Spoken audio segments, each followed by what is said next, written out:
Scene, officers injured, gunshots fired, and we are on the scene. Also breaking, the massive recall just in tonight.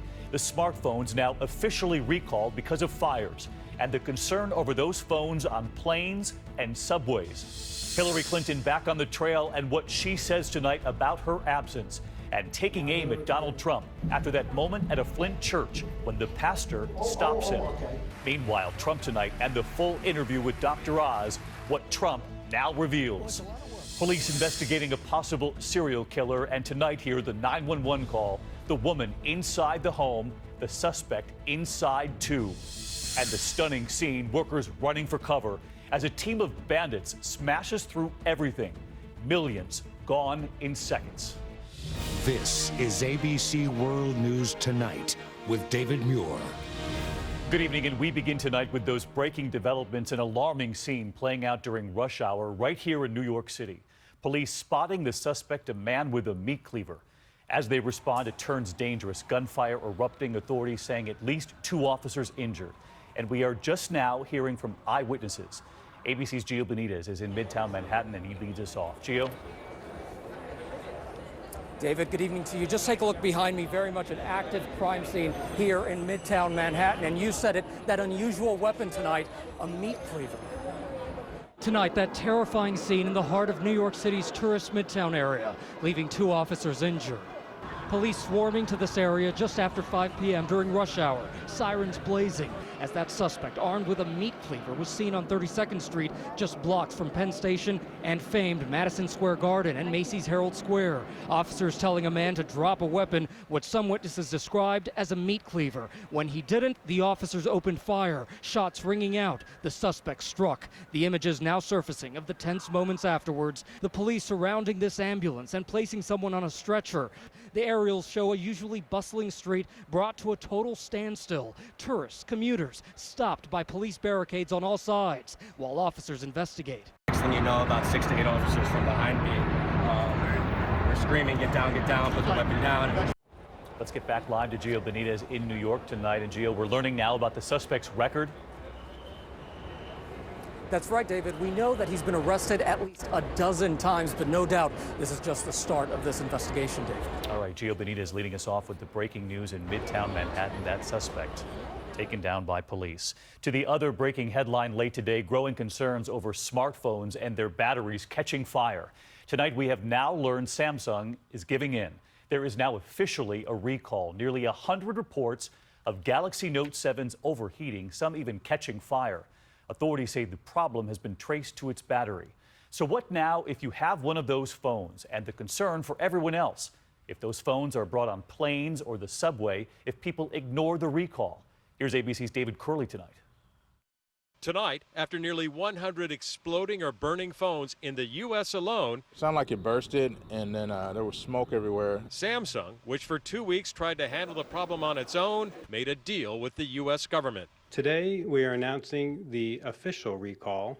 Nearly 1 million phones in the U.S. are affected after 92 reports of overheating, 26 people burned, 55 pieces of property damaged, including cars and a garage. As part of the official recall, Samsung has now agreed to offer a refund after first offering only an exchange. Only 130,000 of the Note 7s in the U.S. have been exchanged, which means there are more than 800,000 still in circulation.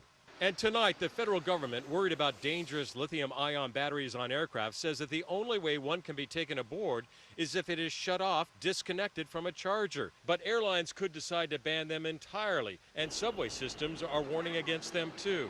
Samsung says it was only the Note 7 with a defective battery, but reports of other Galaxy phones overheating, smoking, and burning will now be investigated too. But the company was adamant that the batteries were only in the Note 7. We'll see. I hope they're right, but we'll see. The South Korean company apologized in major newspapers earlier this week in South Korea. Tonight, the American subsidiary provided a prepared statement. We did not meet the standard of excellence that you expect and deserve.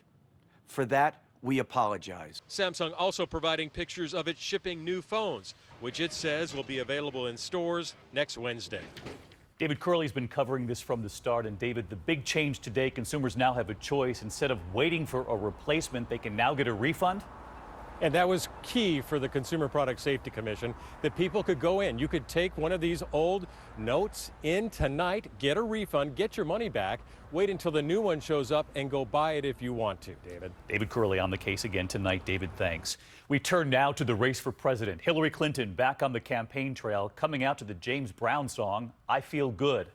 Clinton taking the stage in North Carolina, and what she revealed today about what she's not good at. And Clinton knows full well this race in recent days has tightened dramatically.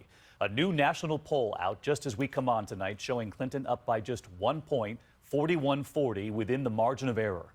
And our Cecilia Vega asking Clinton tonight about a race where she had the lead, now a dead heat.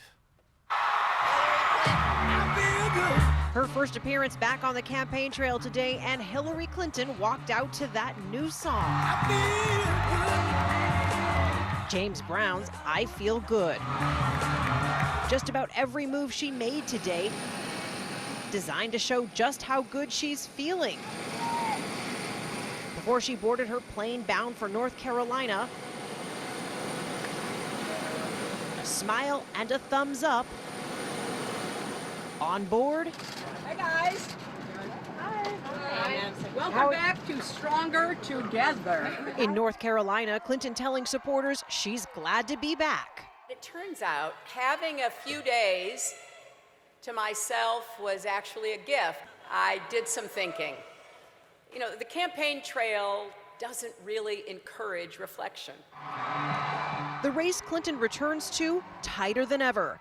When you were home reflecting over these last 3 days, I wonder if you did any soul searching about these new poll numbers that show this race tightening. I've always said that this was going to be a tight race. I feel like we are in a strong position going into these last weeks. What matters is who registers to vote and who is motivated and mobilized to turn out to vote. She never mentioned Donald Trump by name. She didn't have to. My opponent keeps running us down, saying we're weak, a disaster, an embarrassment. But she admits campaigning is not her strength. When it comes to public service, I'm better at the service part than the public part. Now, I confess, I'll never be the showman my opponent is, and that's okay with me. Cecilia Vega with us tonight from Greensboro, North Carolina. And Cecilia, we all know that important first debate, the crucial debate, just 11 days now. We heard you ask Clinton about the polls. I gather she spent some time in her downtime preparing for that debate. She did. She's honing that message for the debate, David, and her aides say that she is not looking to go into that debate ready to provoke Donald Trump. She wants the rest of this campaign to be less about him, less about fighting, David. All right, Cecilia Vega, we'll see 11 days from now. Hillary Clinton saying in her words today, as you heard there, she is not a showman like Donald Trump, taking aim at Trump's appearance on Dr. Oz. So what did we learn from Trump today in that TV moment? And Trump with words tonight about that Flint, Michigan pastor who stopped him in the middle of an attack on Hillary Clinton. Here's ABC's Tom Yamas. Today, we're learning new details about Donald Trump's health, something he turned into a made-for-TV moment. Trump's campaign releasing a one-page letter with the results of his latest physical. Dr. Harold Borstein, who once described Trump's health as astonishingly excellent, leaving out the superlatives this time, describing Trump's health as, quote, normal. But according to lab results, Trump is overweight. Do your doctors or your family ever give you a hard time about your weight? Yeah, I think I could lose a little weight. I've always been a little bit this way, you know? I've sort of always been that. His primary exercise? Well, it's a lot of work. You know, when I'm speaking in front of 15 and 20,000 people and I'm up there using a lot of motion, a lot of times these rooms are very hot, like saunas. And I guess that's a form of exercise. And Trump says when he looks in the mirror, he doesn't feel 70. I would say I see a person that's 35 years old. No, I mean, I feel the same. You know, Tom Brady's a friend of mine. We play golf. And I'm with him, and I feel the same age as him. It's crazy. Trump's positive talk show checkup, a stark contrast to his reception at a church in Flint, Michigan. The candidate put in a political timeout by Reverend Faith Timmons Green as he attacked Hillary Clinton. Everything she touched didn't work out. Nothing. Now Hillary Clinton. Mr. Trump, I invited you here to thank us for what we've done in Flint, okay. not Okay. to give a political speech. Okay, that's good. Then I'm going to go back onto Flint. Okay. Today, Trump lashing out at the Reverend. But she was so nervous. She was like a nervous mess. The Republican nominee describes walking into a trap. Something was up. When she got up to introduce me, she was so nervous. She was shaking, and I said, wow, this is sort of strange. And then she came up. So she had that in mind. There's no question about it. On Facebook, Reverend Green Timmons posting this message.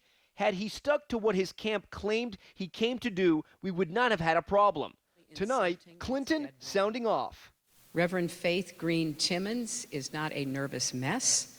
She's a rock for her community in trying times. And tonight, another Trump under fire. Trying to get Bernie Sanders out of the thing. I mean, if Republicans were doing that, they'd be warming. Responding, saying Trump was not talking about the Holocaust. He was clearly referring to capital punishment. David? Tom Yamas. And one more headline.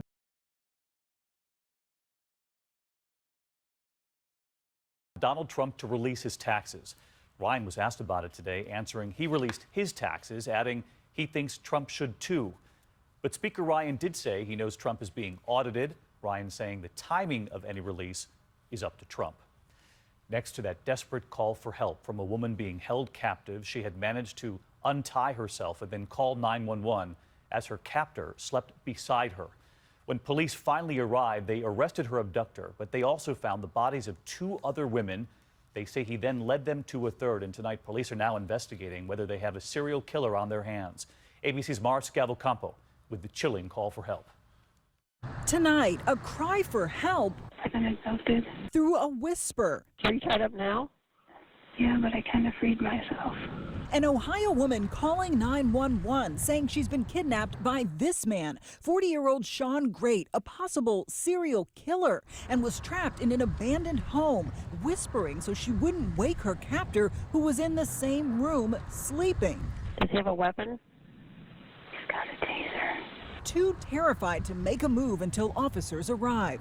If you think you can get out, you need to get out. Not unless they were right here. He would hear me, catch me, and he's strong. When officers arrived, they rescued the woman. Where is he? Bedroom sleeping. Still sleeping? Police discovered 2 bodies in the house. One identified as 43-year-old Stacy Stanley. This guy that did this to her and to these other women, he's a monster. Great was taken into custody, and officials say he later led them to a 3rd body behind this burned-out home.